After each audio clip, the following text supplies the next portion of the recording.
Stop being you. You let people stick a finger in your face and tell you you're no good. And when things got hard, you started looking for something to blame, like a big shadow.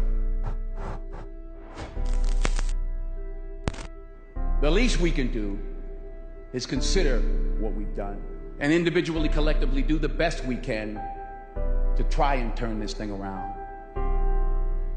I blame no one. I look in the mirror.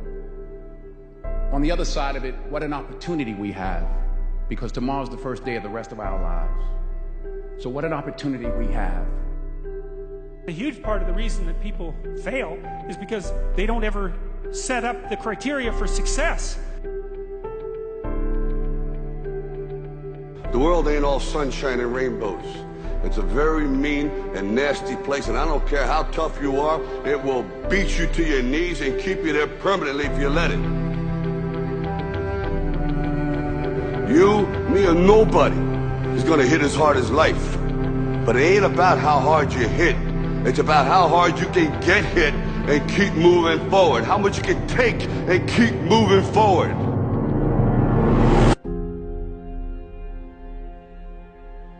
Every failed experiment is one step closer to success. You've got to take risks.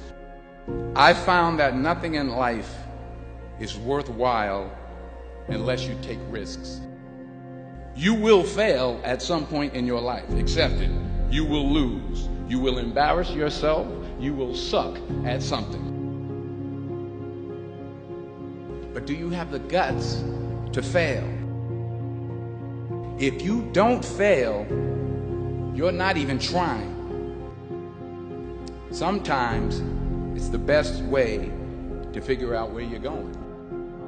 If I'm going to fall, I don't want to fall back on anything except my faith. I want to fall forward.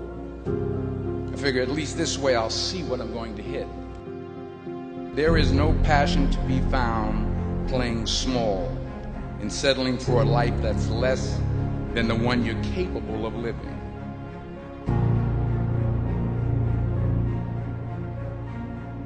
There's a certain delusional quality that all successful people have to have. You have to believe that something different than what has happened for the last 50 million years of history. You have to believe that something different can happen. The road to success is through commitment and through the strength to drive through that commitment when it gets hard. And it is going to get hard and you're going to want to quit sometimes, but it'll be colored by who you are and more who you want to be. Since success is a very narrow line and very unlikely, the probability that you're going to stumble on it randomly is zero. And so there's a proposition here, and the proposition is, if you actually want something, you can have it. Did you think, I need to pack this in? Never. I don't ever give up. I mean, I'd have to be dead or completely incapacitated. Why do you care about somebody else's opinion? You told me you're in charge of your own destiny. You said you're in competition with yourself. The day that you give up on you is the day that you gave up on your dream. So if you're in the business of giving up on your dream, then I don't want to be in the business of being your friend. I think you're talented, so why don't you stay true to what you believe that you can do? And it was words like that that really made me get that skin, that thick skin to deal with Hollywood and rejection. And when I heard no 1,000 times, it started to roll off my back. When I got that one yes, I made the decision to never hear no again. So it's those stories that really would help that younger generation that's coming up in that business to say, you know what, I'm going to stay true to my dream because there is a light at the end of the tunnel. And I'm pure prime example of that light. I've been in the business 19, 20 years, man, and that last 5 to 6 has been successful. Failure is wonderful. You want to hit home runs? You better be willing to strike out a lot. You better be willing to fall down a lot. But what do you do when you fall down? Do you say, see, I told you I was a failure? Or do you get up and say, well, that didn't work. Don't do that. I'm always reminded of Thomas Edison, who was working on inventing a storage battery, some way to store electricity. He knew kind of what it was and so on, but he just didn't know how to store it in any way. And he had tried 25,000 different combinations. He still didn't have a storage battery. And one of the reporters asked him, he was like 77 years old, and they said to him, Mr. Edison, how does it feel, someone as famous as you, to have failed 25,000 times? It must be awful. He said, I don't even know what you're talking about, failure. He said, today, I know 25,000 ways not to make a battery. Failure is only bad when you equate it with your self-worth. When you say, because I fail at something, that makes me a failure as a person. The healthiest place you can get to is the place where you're willing to try anything. Healthy people will try virtually anything. And they're not afraid. They don't live by their customs. They don't live by their traditions and the rules. For me, failure is something that you should be afraid of. It should be afraid of. But that's why you should go out there and challenge yourself to fail. Because if you're not failing at something, that means you've set your goals to pass, to succeed at everything you do, which means you're not setting your goals high enough. So for me, okay, I'm gonna go out and break the Guinness Book of World Records for pull-ups. Lofty goal, which is why I failed it twice before I finally got it. I knew going into everything I've ever done in my life, Navy SEAL training, 3 times before I got it. Everything I've ever done in my life took me 3 times before I got it. I knew that there was a huge possibility of failure. But what I gained from failure is this. When you see a movie, and you watch a movie about a person who keeps failing, and at the end, they succeed. How do you feel after you watch that movie? Amazing, right? Yeah. I become the movie. I want to feel how I feel watching someone else in the movie. When I watched Rocky get his ass kicked, and I watched all these different things of failure, I was able to put myself there and say, God, man, how much do you feel now that you finally got there? That's what failure has done to me.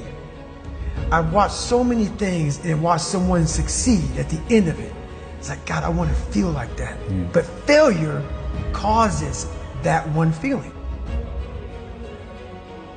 Without that failure involved, you don't have that feeling. If you just pass and you succeed and you're great, that feeling, yeah, okay, I'm good. What takes you years, months, years to accomplish because you just can't get over the hump, but you continue going back to the drawing board.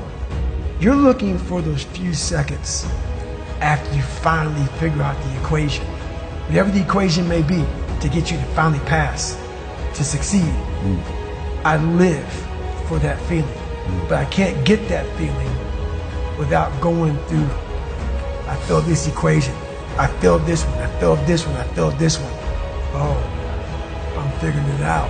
So you start to feel it before you even pass, before you even get to the success part. And then once you succeed, the feeling is unbelievable. And you take that feeling of success through failure and you put it in your cookie jar. And you say, I'll come back and get you again. I'm gonna need you again down the road in my life to call on you.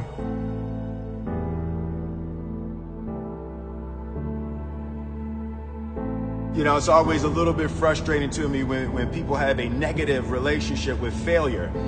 Failure is a massive part of being able to be successful. You have to get comfortable with failure. You have to actually seek failure. Failure is where all of the lessons are. You know, when you go to the gym and you work out, you're actually seeking failure. You want to take your muscles to the point where you get to failure, because that's where the adaptation is. That's where growth is. Successful people fail a lot. They fail a whole lot more than they succeed, but they extract the lessons from the failure and they use that, the energy, and they use the wisdom to come around to the next phase of success. You gotta take a shot. You have to live at the edge of your capabilities. You gotta live where you're almost certain you're gonna fail. That's the reason for practice. Practice is controlled failure. You're getting to your limit, getting to your limit, getting to your limit. You can't lift that, you can't do that, until you get to the point that all of a sudden your body makes the adjustment and then you can do it. Now, if you know what you're worth, now go out and get what you're worth. But you gotta be willing to take the hits and not pointing fingers saying you ain't where you want to be because of him or her or anybody. Cowards do that, and that ain't you. You're better than that. What are you going to do with what you have?